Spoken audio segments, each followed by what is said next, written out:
A Forbidden Forest story. He didn't find the wolf. The wolf had been waiting for him. The village of Kale's Hollow had one rule that every child learned before they learned to walk. Do not enter the ashwood after dark, not because of the wolves, not because of the cold, but because of what the elders called the Watcher.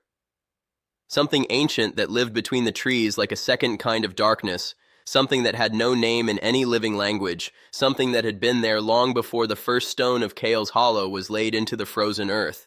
Prince Aldrich had stopped believing in old stories the night his father was killed. He was 23 years old, exiled, nameless now in all the ways that mattered. The royal seal had been stripped from his cloak. His horse had gone lame 2 days north of the village. He had 43 copper coins, a half-empty water skin, and a scar along his jaw that hadn't been there 6 months ago. He stood at the tree line of the ashwood at dusk, and he didn't feel fear. He felt nothing. That, as it turned out, was far more dangerous. The ashwood was quiet in the way that empty houses are quiet, not the silence of absence, the silence of waiting.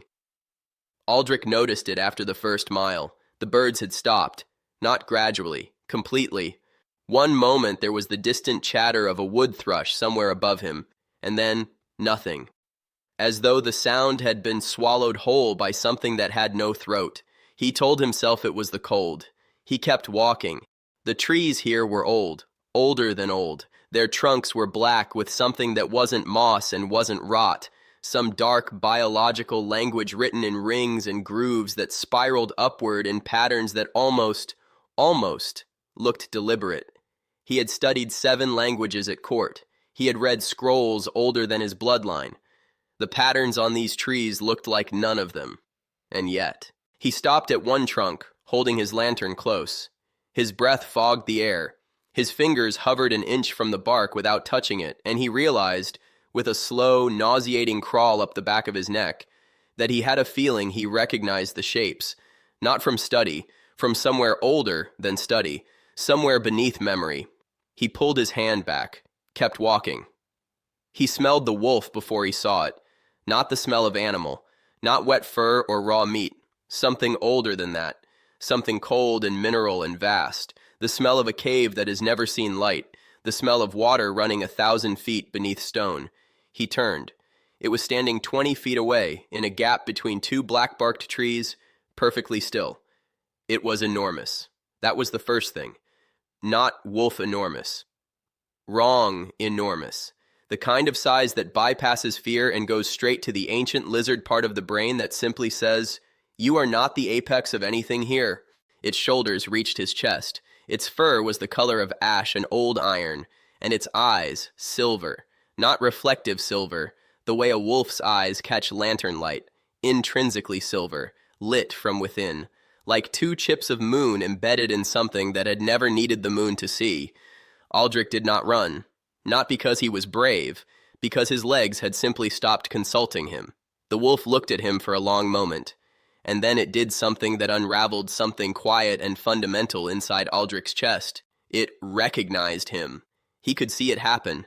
A subtle shift in those silver eyes, not the recognition of a predator cataloging prey, but something that looked, with horrible intimacy, like relief. Like it had been looking for him. Like it had been looking for a very, very long time. He followed it. Of course he followed it. Later, much later, he would think about that decision, would turn it over in his hands like a stone from a riverbed, and try to find the moment where his will had ended and something else had begun. He would not find a clean line. He would find only the memory of those silver eyes, and the strange, sourceless certainty that had settled into him like warm water. You are safe. You are meant to be here. Come. And the terrifying realization that the certainty hadn't felt like a lie. It had felt like the first true thing he'd been told in years. The wolf led him deeper. The ashwood changed as they walked, subtly at first. The trees grew closer. The dark grew textured, not flat black, but layered, dimensional, as though the darkness itself had depth, and you could fall into it sideways if you looked too long. The lantern's light seemed to shrink, not because the flame dimmed, but because the dark around it thickened, pressed closer, curious. And once, just once, when he stepped over the root of a massive fallen tree, he heard something beneath it, not an animal sound, breathing, slow, patient, enormous breathing, like the forest floor itself was asleep and dreaming something with teeth. He didn't stop. He didn't slow down, because the wolf was ahead of him, that pale iron shape moving through the black with total certainty, and somehow that certainty had become the only gravity he recognized. They came to a clearing. At its center stood a stone, not a rock, a stone. Cut, deliberate, standing upright to twice his height, engraved from base to crown with the same spiraling patterns he'd seen on the trees. But here, in the clearing, in the moonlight, he could see them fully, and the recognition hit him so hard his lantern swung and nearly went out. He knew this seal, not from scrolls, not from any living archive, from his family's crypt, deep below the palace he no longer had. From the oldest wall, the one they told him was decorative, the one no one could date, his father's father's father's crest, carved into a stone in a forest that the elders said had existed since before memory. The wolf sat beside it, watching him with those silver eyes, and for the first time since it had appeared, it made a sound. Not a howl, not a growl. Something lower, quieter, more complex. Something that moved inside his chest like a tuning fork finding its note. Aldrich's mouth was dry. "What are you?" he whispered. The wolf held his gaze, and in the silver of those eyes, for just a moment, less than a moment, the duration of a blink, the space between one heartbeat and the next, he saw himself, not as he was, not 23, exiled, frightened underneath the nothing he'd taught his face. He saw himself old, a long life, a particular kind of life, heavy with things he hadn't done yet, weighted with years that hadn't happened, marked with scars that didn't exist on his body. Yet.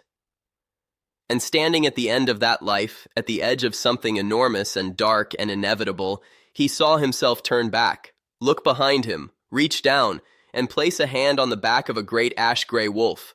The vision lasted no longer than a breath. When it cleared, the clearing was exactly as it had been. Stone, moonlight, ancient patterns, wolf.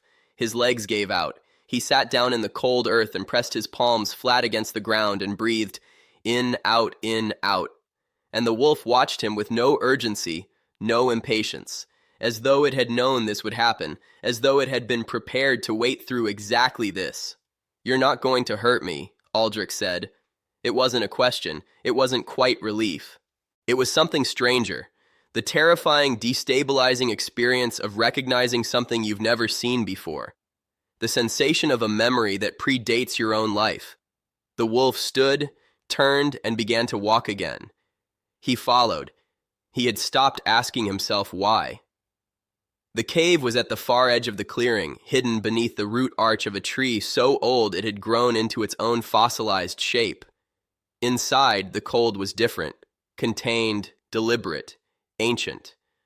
The walls were smooth in a way that stone doesn't become on its own, and on every surface, in the same spiraling language, carved by something either infinitely patient or infinitely old. Names. Hundreds. Thousands. Column after column of names in scripts from languages that historians believed were dead, languages that had no living speakers, no surviving texts, no records beyond fragments. His lantern hand trembled. He found his family's name without looking for it. It was on the wall nearest the entrance, near the bottom of its column.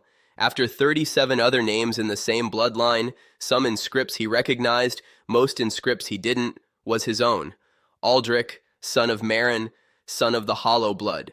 And beside his name, unlike all the names above it, no death date, just an open space, and next to it, carved in a script so old, the stone around it had grown smooth and rounded with age, a single line of text that he stood for a very long time deciphering, cross-referencing against every dead language he'd been forced to learn at court, translating and retranslating until the meaning was unmistakable, the last one, the one it chooses to walk beside until the end of all choosing. The wolf lay down at his feet. Outside, somewhere in the impossible depth of the ashwood, something sighed. A sound so large it might have been wind, might have been the forest breathing, might have been something waking up from a sleep measured not in years but in the rising and falling of entire civilizations. Aldrich sat on the cave floor beside the ancient wolf. He didn't sleep, neither did it, and in the long, strange, lightless hours before dawn, he began to understand that whatever this creature was, whatever 937 years had made it, whatever contract written before his great-great-grandfather's birth had bound his bloodline to this forest, it had not chosen him because he was a prince. It had chosen him precisely because he no longer was. By morning, he had stopped being afraid. That is the part that should frighten you. The elders of Kale's Hollow say the ashwood has been quiet for 200 years. They say the watcher sleeps. They say the old rules are superstition now, outdated, harmless. But 3 weeks ago, a shepherd on the northern edge of the village reported seeing something moving between the trees just after dusk. Not a wolf exactly, not a man exactly. Something that moved like it owned every shadow it touched. Something that paused at the tree line and turned, just for a moment, as though it knew it was being watched. Something with silver eyes. The names on that cave wall go back 9 centuries. Aldrich's was the last. But the column below his name was not empty.